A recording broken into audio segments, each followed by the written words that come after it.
अन्नदाता, पग पग पर है संग तुम्हारे अन्नदाता। लहू किसानों का बन के पसीना सींचता है धरती का सीना। मेहनत का तेरी हक दिलवाने, नई तकनीक नई खोज बताने। पशुधन को गुणवान बनाना, पौध सुरक्षा को सिखलाना, खेती के सब गुर समझाने, भारत का सरताज बनाने। आठों पहर है संग तुम्हारे अन्नदाता, अन्नदाता। नमस्कार, मैं हूं नीलू। आप सभी दर्शकों का अन्नदाता कार्यक्रम में स्वागत करती हूं। हर रोज की तरह कार्यक्रम में लेकर आई हूं खेतीबाड़ी से जुड़ी हुई बहुत सी लाभकारी जानकारियां। तो चलिए सबसे पहले देखते हैं क्या है विशेष आज के कार्यक्रम में। लाख की खेती करके अच्छी आमदनी कमा रहे किसान की कहानी, अच्छे लाभ हेतु मटर की बीज उत्पादन तकनीक एवं जरूरी प्रबंधन,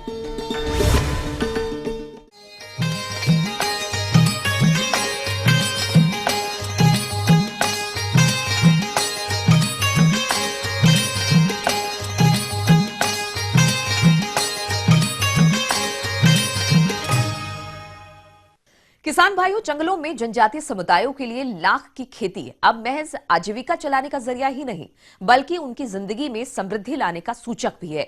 यही वजह है कि प्रदेश के किसान लाख लगावो लाख कमावो का नारा बुलंद कर रहे हैं। जी हां, आज हम बात कर रहे हैं झारखंड में लाख उत्पादन के बारे में, जहां पर कुसुम, पलास एवं बेर के वृक्ष बहुतायत रूप से पाए जाते हैं, जिन पर यहां के किसान लाख की खेती करते हैं। इन्हीं में से एक गांव है हाहा। जिला रांची के युवा एवं प्रगतिशील किसान जितेंद्र सिंह मुंडा, जो कि कुसुम, बेर और पलास के वृक्षों में लाख की खेती करके अच्छी आमदनी कमा रहे हैं।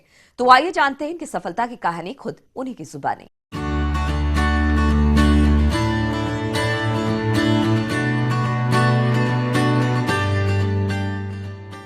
किसान भाइयों कहते हैं चाह को राह मिल ही जाती है। जी हाँ, हम बात कर रहे हैं रांची जिले के प्रखंड नामकुम में रहने वाले युवा किसान जितेंद्र सिंह मुंडा की, जो कि आदिवासी क्षेत्र में रहते हुए यहाँ के जंगलों में पाए जाने वाले बेर और पलास के वृक्षों पर लाख की खेती करते हैं और प्रति वर्ष लाखों की आमदनी कमा रहे हैं।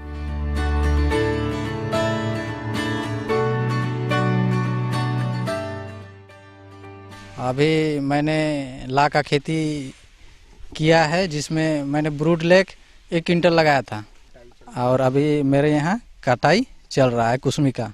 वृक्ष के 2 भागों में बांट लिया है, जिसमें एक भाग को मतलब अगले साल अगले फसल उत्पादन के लिए छोड़ देता है और आधा में खेती करते हैं। तो जैसे 150-75 ठो में अगला सीजन के लिए खाली रखते हैं और अभी 75 में खेती कर रहे हैं। और बैर हुआ, बैर साल भर में एक बार होती है, जैसे जून जुलाई में उसमें हम लोग लगाते हैं और जनवरी फरवरी में कटाई करते हैं। तो अभी कुसमी का कटाई कर रहे हैं, जिसमें अभी मेरा एक पेड़ में तकरीबन 1 क्विंटल निकलेगा।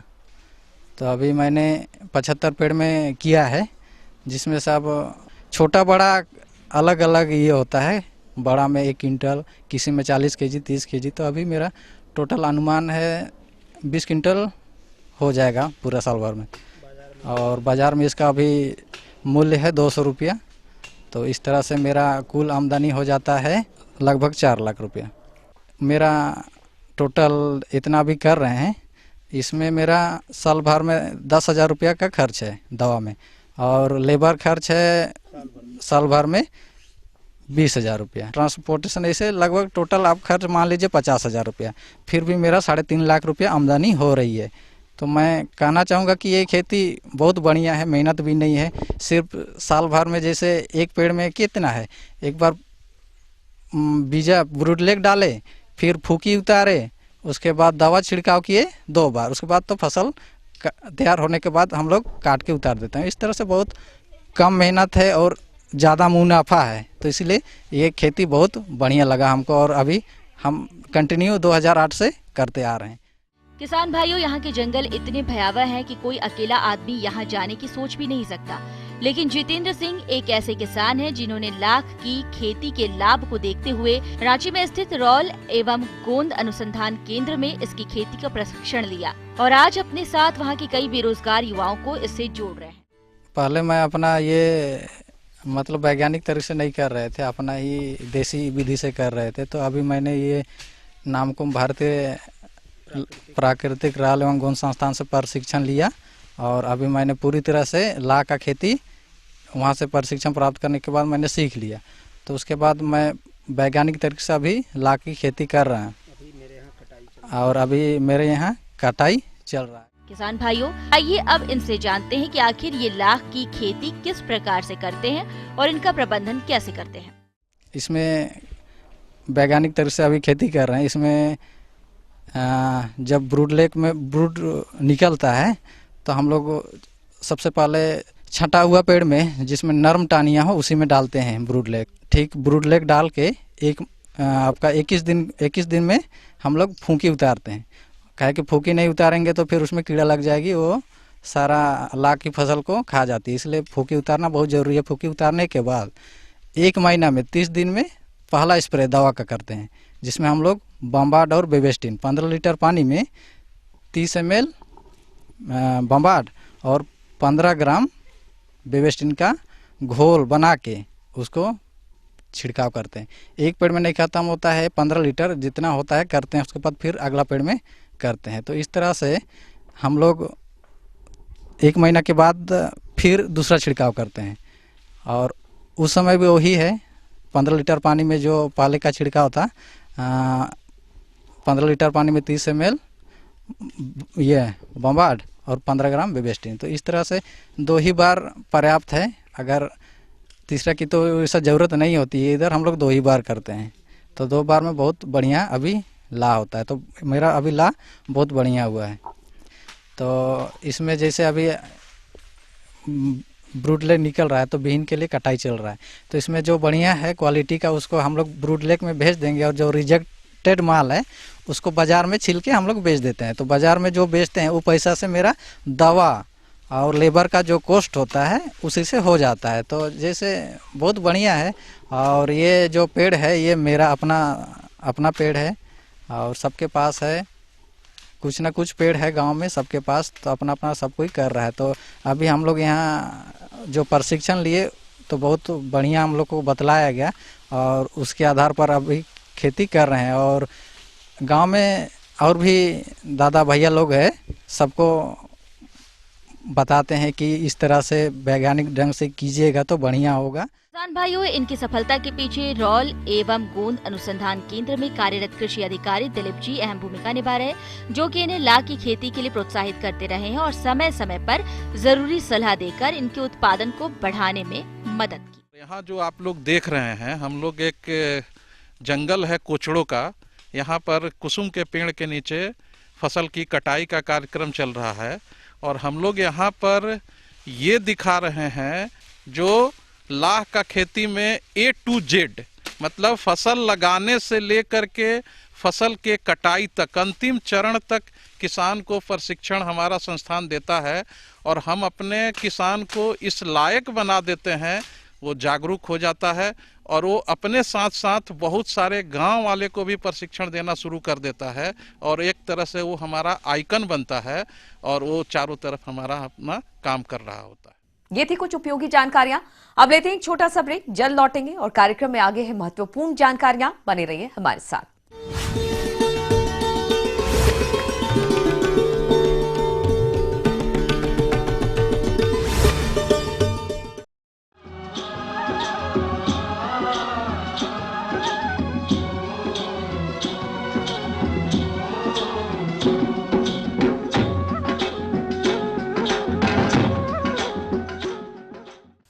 ब्रेक के बाद आप सभी दर्शकों का स्वागत है। चलिए अब रुक करते हैं अगली कड़ी की ओर।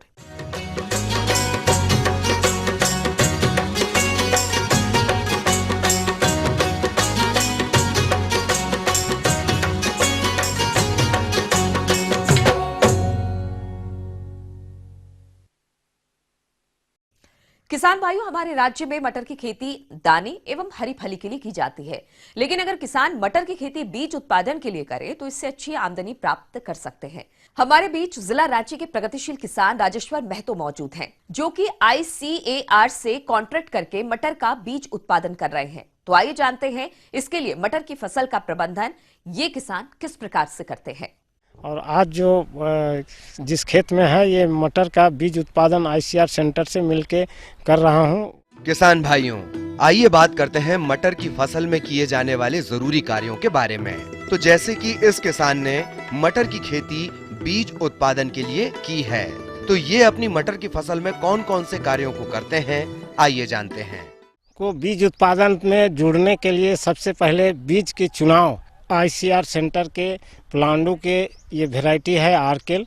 ये हमारे यहाँ जो लगा हुआ है ड्रिप के माध्यम से लगा हुआ है और बीज उत्पादन का मोटर लगा हुआ है। इसकी लाइन से लाइन की दूरी 1 मीटर है और पौधा से पौधा 2 इंच पर एक एक पौधा, एक ड्रिप लाइन में 4 पौधा लगा हुआ है और उसको हर किसान 4 पौधा ड्रिप में मटर के खेती करें, जिससे उत्पादन अच्छी मिलती है। अब आइए बात करते हैं मटर की फसल में उर्वरकों की मात्रा की। तो सबसे पहले इन्होंने आधार उर्वरकों के रूप में DAP 50 किलोग्राम, फॉस्फेट 75 किलोग्राम और यूरिया 50 किलोग्राम दी थी तथा इसके बाद फसल की बढ़वार के लिए ड्रिप के माध्यम से यूरिया 2 किलोग्राम प्रयोग की। फूल एवं फलियां बनने की अवस्था पर 000050 कैल्शियम 1 किलोग्राम तथा 005231 सप्ताह में 1 दिन के अंतराल पर प्रयोग किया। 15 दिनों के अंतराल पर सूक्ष्म पोषक तत्वों को 4 किलोग्राम प्रति लीटर के हिसाब से दिया। इस समय हम लोग नाइट्रोजन की मात्रा किसानों को कम कर देना चाहिए और पोटास का मात्रा बढ़ा देना चाहिए, फास्फोरस का मात्रा बढ़ा देना चाहिए। हर दिन जो है अलग अलग हम उस पर खाद देते हैं, एक दिन बांट लेते हैं। जैसे सोमवार को अगर हम नाइट्रोजन दे रहे हैं तो मंगलवार को हम पोटास देंगे, फिर बुधवार को जो है हम उसमें माइक्रो यूनिट चलाएंगे, फिर बृहस्पतिवार को जो है कैल्शियम चलाएंगे, फिर शुक्रवार को हम फास्फोरस चलाएंगे। इस तरह से हर एक दिन अलग अलग खाद देके हम उसको बीज के लिए तंदुरुस्त पौधा बनाते हैं और इसमें किसी तरह का कोई बीमारी ना लगे, इसके लिए हमेशा सुरक्षा का ख्याल रखा जाता है। माइक्रो यूनिट का जो है स्प्रे बहुत ज़रूरी होता है इस पोजीशन में, इस समय, और कीटनाशक का हर 15 दिन पर ये दोहराते रहना है। इसमें फंगस का एक दवा जो आती है वो साफ, चाहे ब्लू कॉपर या रिडोमिल, ये सारे को हमेशा हर 15 दिन में कम से कम देते रहना है। और फ्लावर किंग खाद है, ये फ्लावर किंग 2 ग्राम पर लीटर के हिसाब से घोर के देना है। बेवेस्टिन वगैरह जो भी है फंगिसाइड, उसको भी 2 ग्राम 1.5 ग्राम के हिसाब से देना है और एक कीटनाशक उसके साथ जो है ज़रूर डालना चाहिए। हमेशा आपको फल को वृद्धि करता है, फल फूल ज़्यादा लगते हैं उस पर। कीटनाशक की दवा जो है हम एडमायर, कन्फिडोर, यही 2 दवा चलाते हैं, क्योंकि इसमें कन्फिडोर जो है 1 से 1.5 ग्राम पर लीटर के हिसाब से और एडमायर का जो 1 पुड़िया 2 ग्राम का आता है वो 15 लीटर पानी में देके उसको हम स्प्रे करते हैं। और जब भी ये कीटनाशक देते हैं उस समय हम फंगिसाइड का दवा 2 ग्राम जो है प्रति लीटर के हिसाब से मिक्स करके उसमें डालते हैं। फल फूल आने शुरू हो जाए तब ये फ्लावर किंग किसान को डालना चाहिए, जिससे दाना मजबूत बनता है और ज़्यादा से ज़्यादा उसमें फल फूल लगता है और ज़्यादा उत्पादन होता है। आगे और भी है कुछ रोचक जानकारियां, पर यहां पर रुकेंगे एक और ब्रेक के लिए। जल्द हाजिर होते हैं।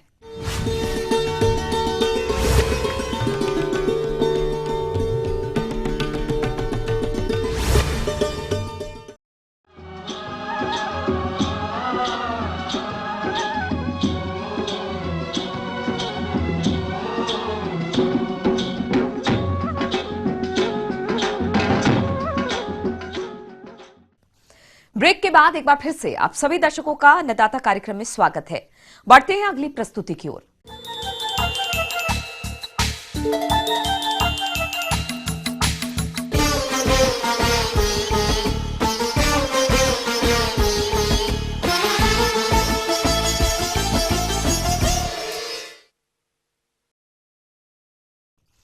हमारे राज्य के जिन किसानों के पास सिंचाई जल की व्यवस्था है और वो स्वीट कॉर्न मक्के की खेती करना चाहते हैं, उनके लिए बुआई का ये उचित समय चल रहा है। तो वो स्वीट कॉर्न मक्के की कौन सी उन्नत किस्म का चुनाव करें तथा इसकी बुआई से लेकर भुट्टो की बढ़वार तक फसल का प्रबंधन किस तरीके से करें, इस बारे में सुझाव दे रहे हैं कृषि वैज्ञानिक डॉक्टर नरेंद्र प्रताप। आइए स्वीट कॉर्न मक्के के बारे में पहले जान ले। तो मक्के की खेती आज किसानों के लिए अधिक फायदे की खेती बन गई है, क्योंकि मक्के की दाना उत्पादन वाली प्रजातियों के अलावा स्वीट कॉर्न और बेबी कॉर्न मक्के की खेती भी अब किसान करने लगे हैं।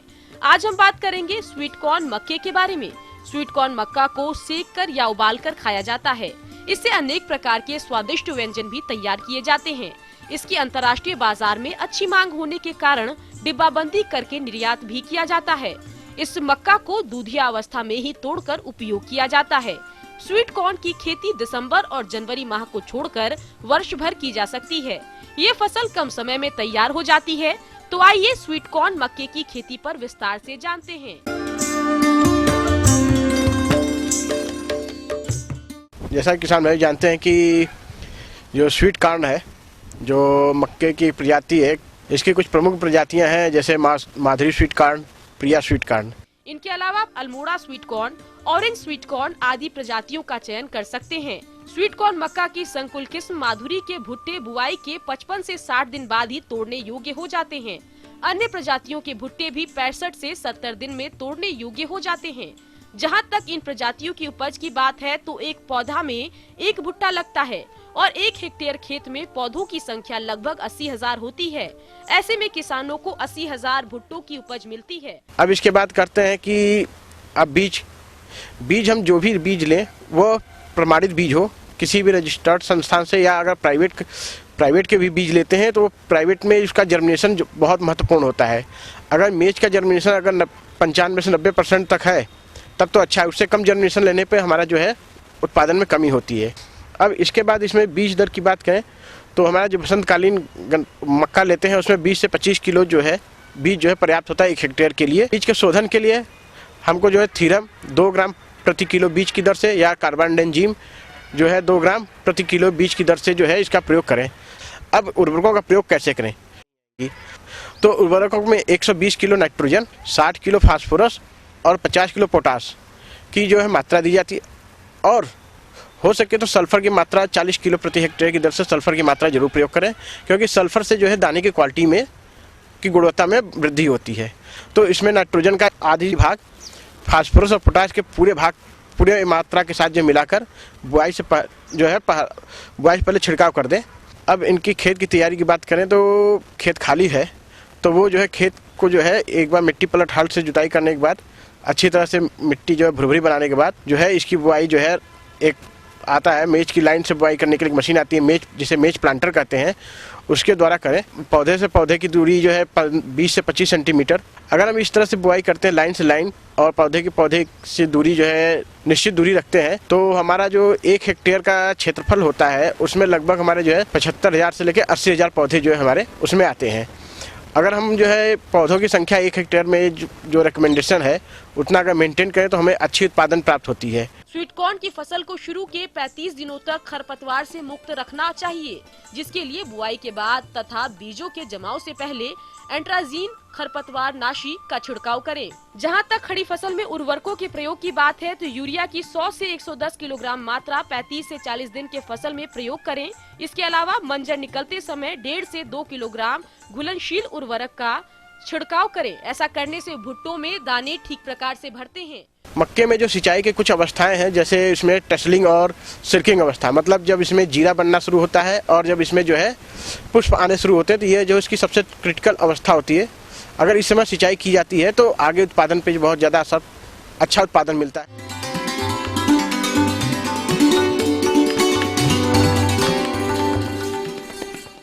अन्नदाता हेल्पलाइन निशुल्क फोन संपर्क सेवा के माध्यम से आपके द्वारा पूछे गए प्रश्नों में से 1 या 2 महत्वपूर्ण प्रश्न को हम अपने कार्यक्रम में शामिल करते हैं और इसी के तहत आज का चयनित प्रश्न और उसका जवाब इस प्रकार है।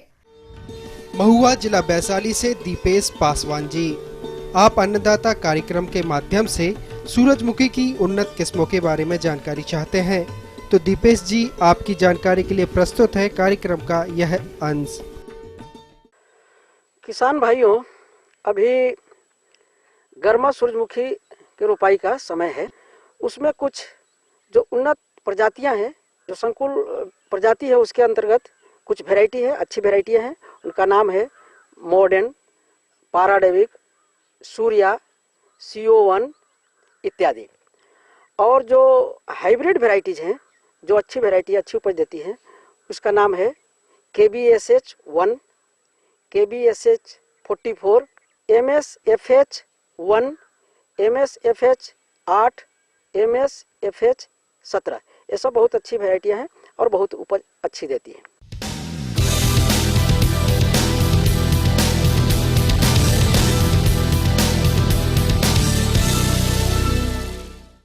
राज्य के विभिन्न मंडियों में कृषि उत्पादों के चढ़ते उतरते बाजार भाव की संक्षिप्त जानकारी इस प्रकार है।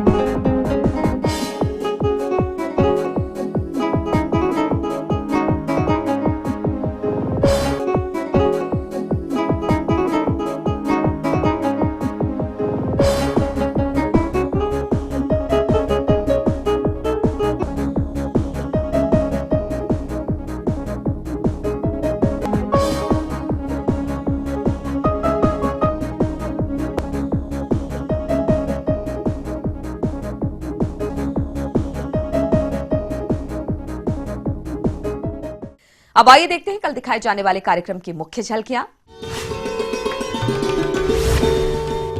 बिरसा कृषि विश्वविद्यालय में आयोजित कृषि उपकरण मेले की खास झलकियां।